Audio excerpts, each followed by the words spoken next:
name's Leo DeBroeck, and today we're going to be learning about the bystander effect.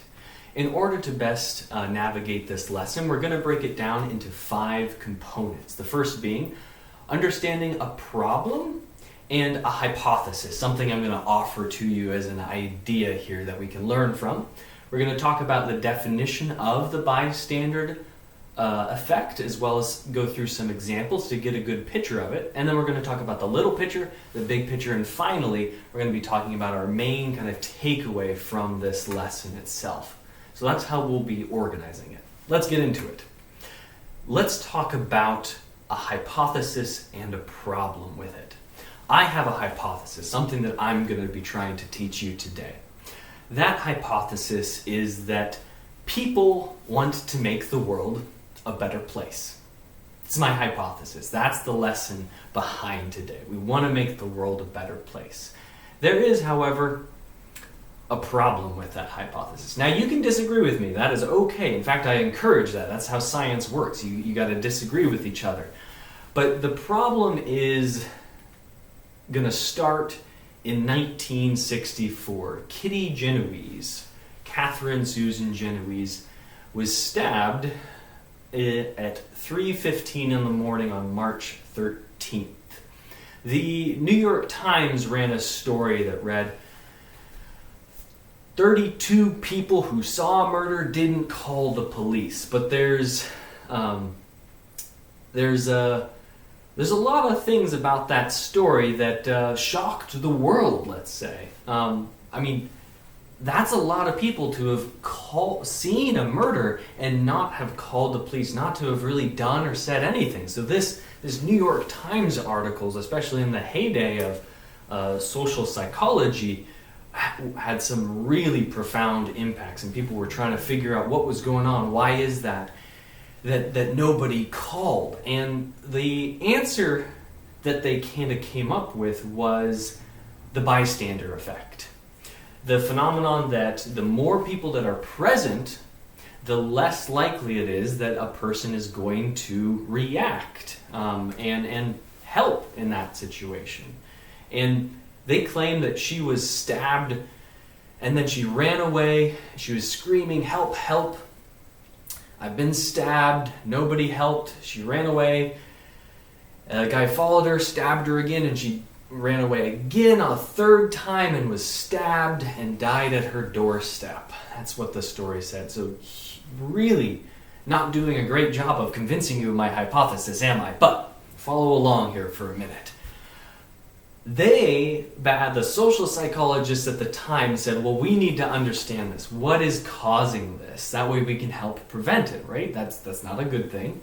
So before the time of ethics review boards and things like that, they had different ways of studying it. One of the ways that they did it was here, where they would have a person walk onto a subway, and they were kind of curious. Well, what if the person has a cane and then they just collapse? Will people help? Or what if they're bleeding and will they collapse? And then will people help faster? Or what if they're drunk? Or what if it's just nothing? If they're sick and they're coughing? So they had these different experiments, and they wanted to know what are some of the factors that mattered. They would run the experiment again. Well, what if there are more people there and you have different observers? These are called confederates, people who are in on it, in on the experiment, who are just there to pretend like they're just other people who will just completely ignore it. They wanted to see with this particular example, well, what if the victim is black? What if they're white? This being back in the 60s and 70s here. And then they said, well, what if they're wearing religious clothing? Does it matter what they're wearing? And what if it's a really immediate emergency? And as you can see here, there's smoke billowing out from this door. And all of these people, except this one right here, is a Confederate. They're all in on it, except she doesn't know that this is an experiment here. She's just filling out a survey, and no one's saying anything. And it's been going on for 20 minutes, you can see there. So the whole idea is, what are the factors that matter for the bystander effect? They've done this in high schools, in colleges, where someone will collapse. They've been on the side of the road. They've done it where they'll ask people, hey, can you watch my bag here? And they'll say it to one person, or they'll say it to a crowd of people. And then they'll have a Confederate come in and take the bag and walk off and see when are people more likely to react. Is it when there's only one person was asked, or when a person just asked a crowd of people? These are the types of experiments that they're running to try and figure these things out. How is it that this matters? What are the factors that are important? And what they've found was that most of the time people react. I mean, we're looking at this. If a person is alone, about 75% of the time they're going to react if they're just alone. If there's 3 people, nobody there is in on it, you're getting about 40%. If there's 2 people that are Confederates that are in on it, you're getting about 10%. But still, not really 100% of the time. And this goes along with that experiment. What if they have a cane, or they're bleeding, or they're drunk? Not a lot of people, 20%. But there's still a lot of people reacting. It just takes longer amount of time. And what if they're with friends? Or what if they're alone, or with strangers? Do these sort of things matter? And let's not get lost too much kind of in the weeds here, but a lot of the times, to help bolster my hypothesis here, a lot of times people are reacting. Not always, but most people want to help. And they are helping. They're asking, like, hey, do you need some help? How are things? Are you okay? So this is really important, that it sometimes takes people longer, but they still will react most of the time. So the reason that they think this might be, looking at the kind of the little picture, in the 70s they developed a theory that there's 5 steps to be able to help. They have to notice it, they have to recognize it as an emergency, take responsibility, know how to help, and then provide help. In that order. If you don't know how to help, you're not really gonna make it through. So first off, I want to talk about each one of these steps. The first one is they have to notice the event. When I first read them, like, how could you not notice an event? If someone collapses or if there's a real emergency, how could you just not notice? That's wild. There was this study done at Western Washington University up in Bellingham, Washington, where a clown on a unicycle was riding around the main plaza. Sometimes he even had a horn, and he was riding around. And then they would ask people who walked through the plaza, hey, did you notice a clown on a unicycle? Half of people said no. They didn't even see the clown on a unicycle. Half. Only a quarter of people who were on their phone noticed, and 75% of people who were with a friend, talking with a friend or walking with a friend, notice. So even when you are around, you might not even notice. And that's really important. Just as the first step, we're already at best going to get like 75% of people, right? And even when it's an emergency, help, we might not even be getting 100% right off the bat. The second and third step is we need to interpret it as an emergency. So sometimes people say, don't always interpret it. Sometimes they will ask people after an emergency and they'll be like, oh, I thought they were kidding around, or I thought it was just a joke, or I just thought they were playing. Because not every scream is a bad scream. And ultimately for the step 3, what they found was the diffusion of responsibility, which sounds like something out of science fiction, right? But the diffusion of responsibility simply means this, that responsibility for helping is felt like it's placed a little bit on each person. So if there were 5 people present, then I'm only responsible for like a fifth, right? Ethically, I don't need to respond as much because I'm not as responsible. That's kind of people's thinking. Now, morally, we know like each person is 100% responsible for their own actions, but that's not how you think, especially in the moment. So this diffusion of responsibility is what way they think are kind of holding people up in this third step for taking responsibility for helping, because they don't see themselves as responsible for their own actions. The idea is that everyone, and this happens a lot in social psychology, we kind of start to think, we find these patterns where a lot of times people think in similar ways, and if we think, I thought you'd do it, most likely a lot of other people are thinking that same thing. Now comes the last two steps here. You have to know how to provide help, and lastly, act on that. So, you remember that story about Kitty Genoese that I told you, that the New York Times posted and wrote a story about, and we believed that for 50 years?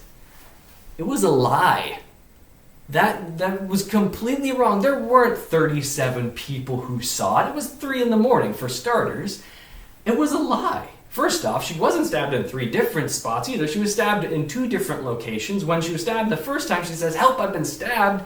Someone did call out and did help her. When the police were called, then anyone who called after that, they didn't record that other people were called in, because that's how the emergency response worked at the time. Like, it was already called in. We don't need 37 people calling in the same thing. Once one person calls it in, they're like, "Is this at this address?" And they're like, "Okay, yeah, it's already been called in." People are responding and hang up. Right? And it was a big deal to make a phone call, and expensive back then anyway. And you wanted to keep the lines free so other people could call.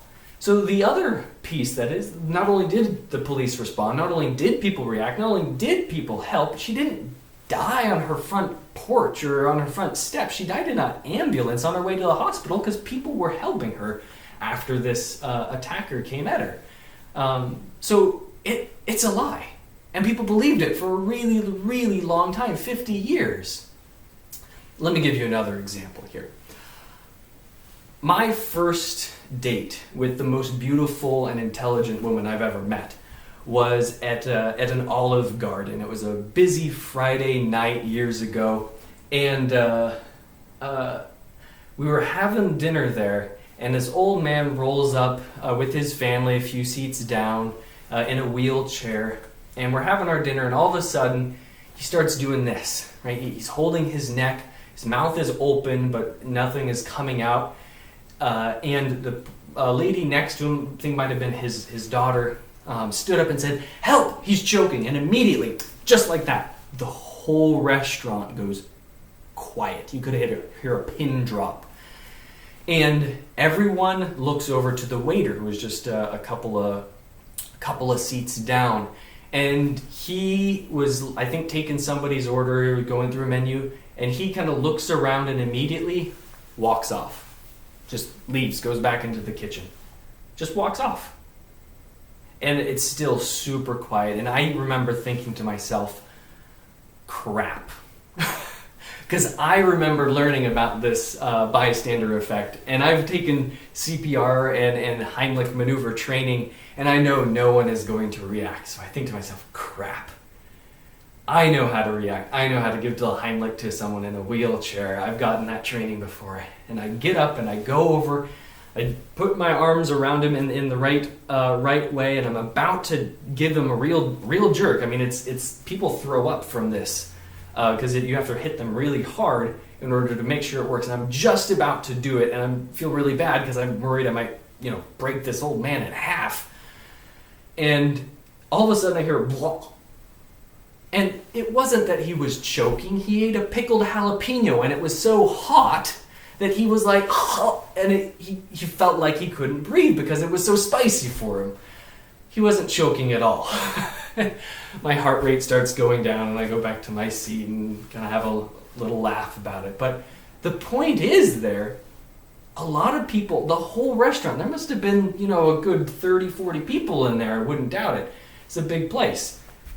And with it to go completely quiet like that, knowing no one would provide help, and I am 100% responsible for my actions regardless of how many people are there, that was enough to help me get through that block to say, I am just as responsible if there's nobody in here as if it's a full crowded place on a Friday night. So there I did provide help, but part of it, I don't blame other people for not helping. I know that they wouldn't, because I knew that they didn't have most likely these other last steps to not only help an elderly person with it, but an elderly person in a wheelchair. The big picture idea is that we want to make things better here. And I probably haven't proved it to you yet here. Now we have a murdered woman and a liar journalist. Let me explain why we want, my hypothesis, that we want to make things better. Because of that newspaper article, The first 911 call was ever made in 1968. Without that article, it probably wouldn't have happened, at least not as quickly as it did, producing and making the 911 emergency system, because there wasn't any public support to make one. And after that, there was. That's people wanting to make the world a better place. Trainings, because of the work of social psychologists and all this research that I'm mentioning, people through the American Red Cross provide training now to help people understand and know how others will react. So that's how I was even able to react in that situation. It wasn't needed to, apparently, but even that being the case, because of that work, we now know how to better react. And lastly, a lot of research has said that once a person does react, once they do just take up that action, more people will offer to help. A lot of people just don't want to be the first one to do it.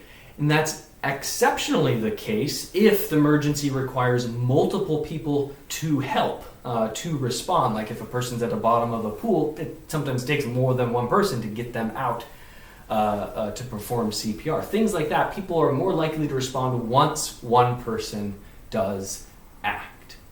We do want to make things better, but sometimes we kind of get lost in our own head and we don't know how to make things better at times.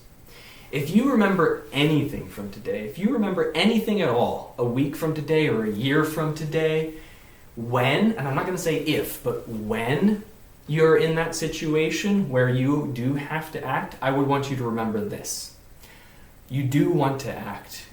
But sometimes we get in our own way. We think we're not going to do it right, or we just don't know what to do when we're in a crisis. Our brain isn't working at 100%. Don't let your thoughts get in your own way of being able to help in a situation. That's the takeaway that I would hope you take from this and remember and hold on to. So, as always, if you have any questions, you know how to message me, and I'm more than happy to be able to talk with you further if there's any questions. Thank you very much for your time. I hope this sticks with you and you have a nice rest of your week as well. Take care.